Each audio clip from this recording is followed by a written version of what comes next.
I never expected a simple favor to change my entire perspective on life. There I was, standing in my neighbor Sarah's doorway as she leaned in close and whispered those words that would lead to one of the most unexpected afternoons of my life: "My husband is away."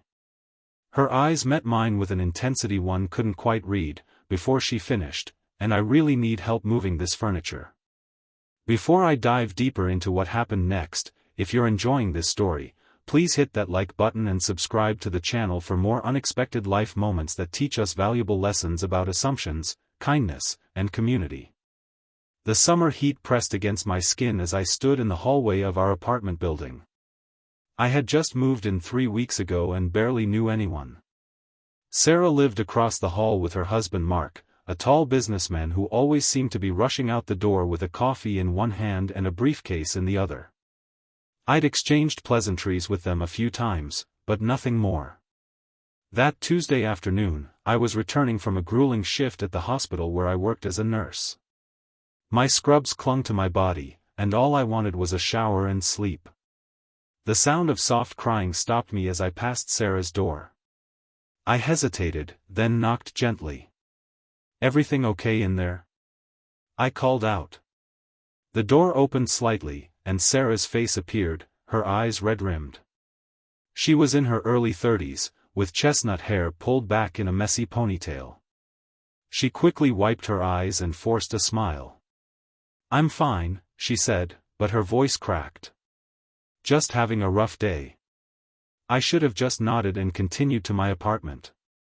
That's what most people would have done. But something in her expression made me pause. "Can I help with anything?" I offered, already regretting the words as they left my mouth. I was exhausted, and the last thing I needed was to get involved in a neighbor's drama. Sarah hesitated, then opened the door wider. "Actually," she said, lowering her voice, "my husband is away on business, and I..." She glanced around as if someone might be listening, then leaned closer. "I really need help moving this furniture." The apartment was in disarray. Boxes were stacked against walls, and furniture was positioned awkwardly throughout the living room. A large bookshelf lay on its side, and a heavy wooden desk was blocking access to what appeared to be the kitchen.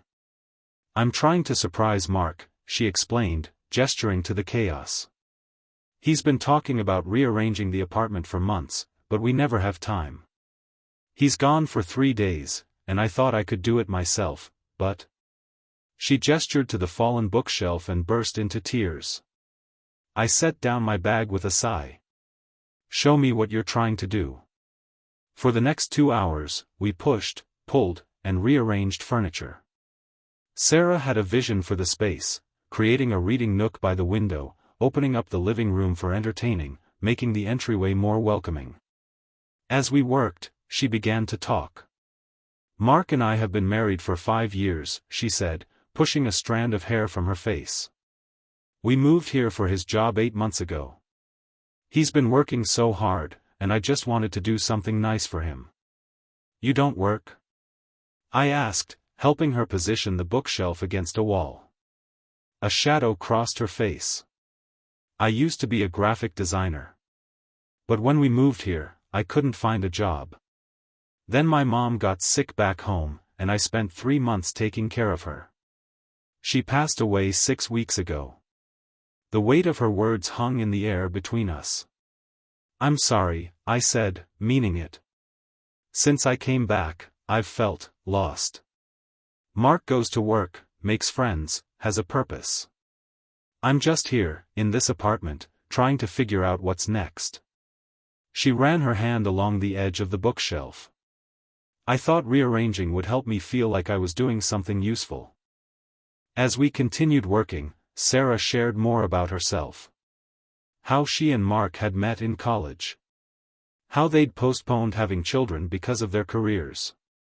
How the move had been harder on her than she'd admitted to anyone, even Mark. "He thinks I'm handling everything fine," she confessed as we took a break, sitting on the floor with glasses of iced tea. "I don't want him to worry. He already has so much pressure at work." "But you're not fine," I said quietly. She looked at me, surprised by my directness.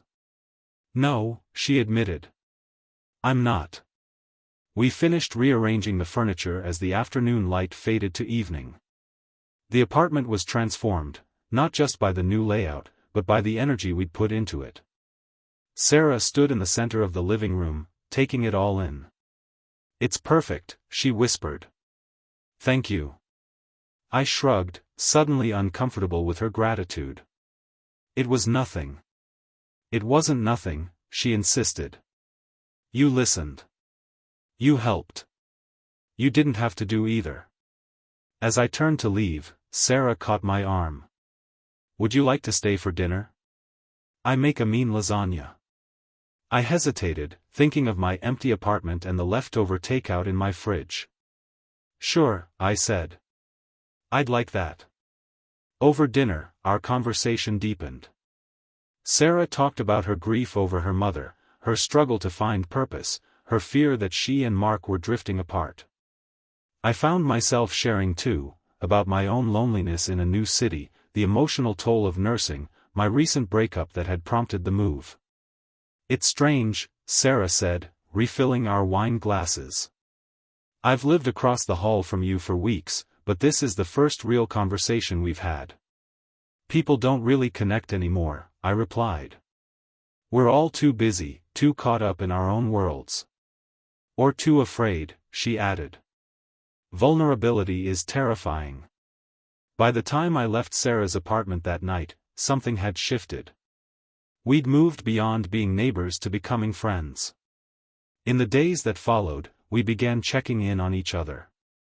I'd stop by after my shifts, and she'd have coffee waiting. She started volunteering at a local arts center, using her design skills to help with their promotional materials. I introduced her to some of my co-workers, expanding both our social circles.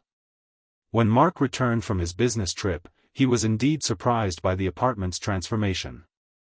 Sarah invited me over to meet him properly, and the three of us shared a meal. Mark was warmer than I'd expected, genuinely grateful for my help and friendship with his wife. "She's been different since you two became friends," he told me quietly as Sarah cleared the dishes. "More like herself again." 3 months later, Sarah landed a job at a local marketing firm. 6 months after that, she and Mark hosted a housewarming party in their apartment, not because they'd moved, but because they'd finally made it feel like home.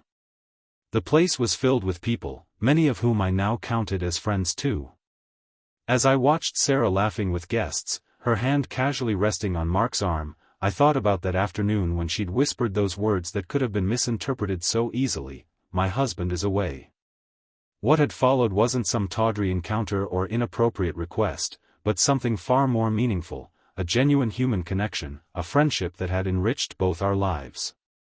In our world of quick judgments and assumptions, of isolation disguised as independence, sometimes the most profound connections begin with the simplest requests.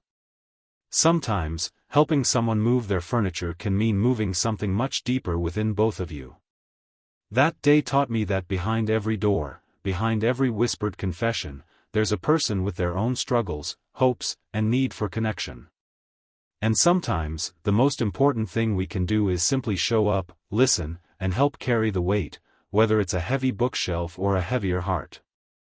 As Sarah caught my eye across the room and raised her glass in a silent toast, I realized that the furniture we'd rearranged that day had created space not just in her apartment, but in both our lives, space for friendship, for growth, for healing.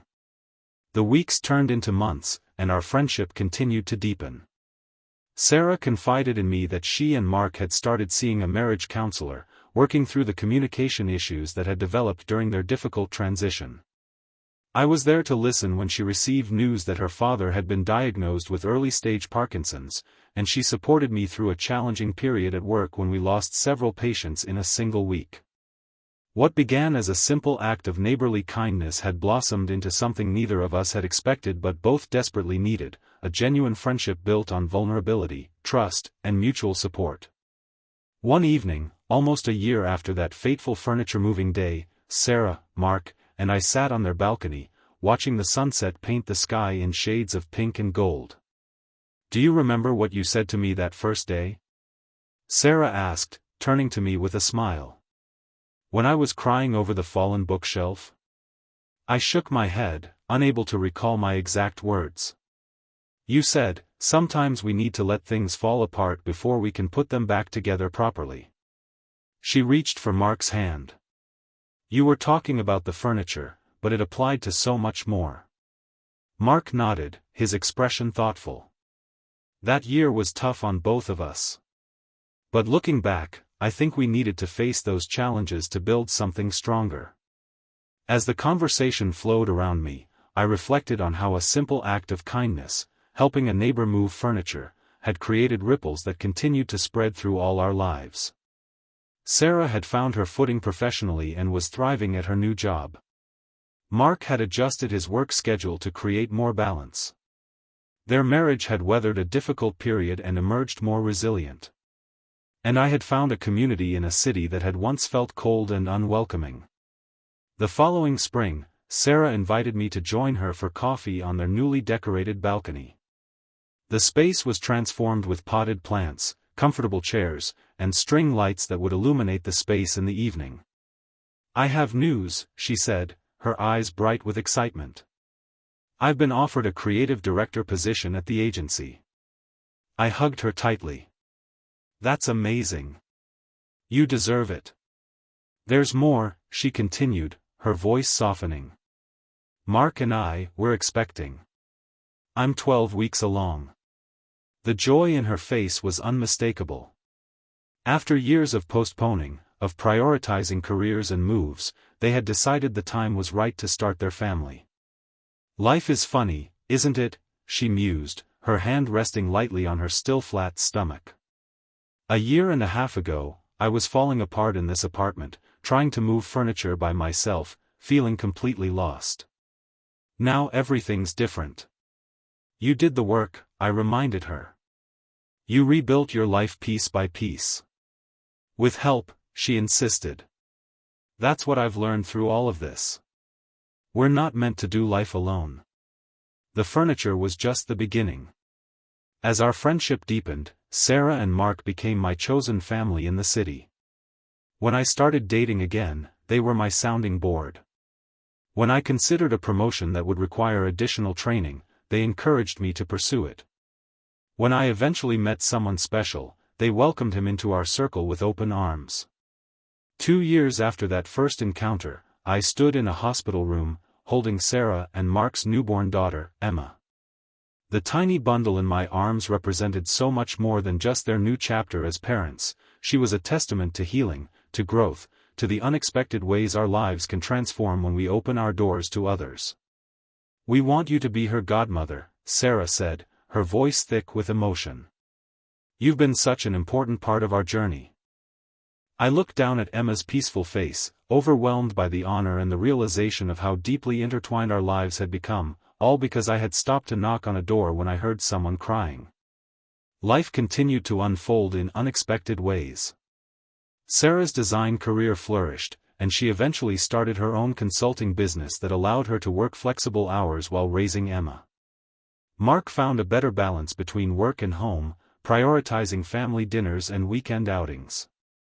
I completed my advanced nursing certification and moved into a leadership role at the hospital. Through it all, our friendship remained a constant. Sunday brunches, holiday celebrations, impromptu movie nights, and countless cups of coffee shared on that balcony where so many important conversations had taken place.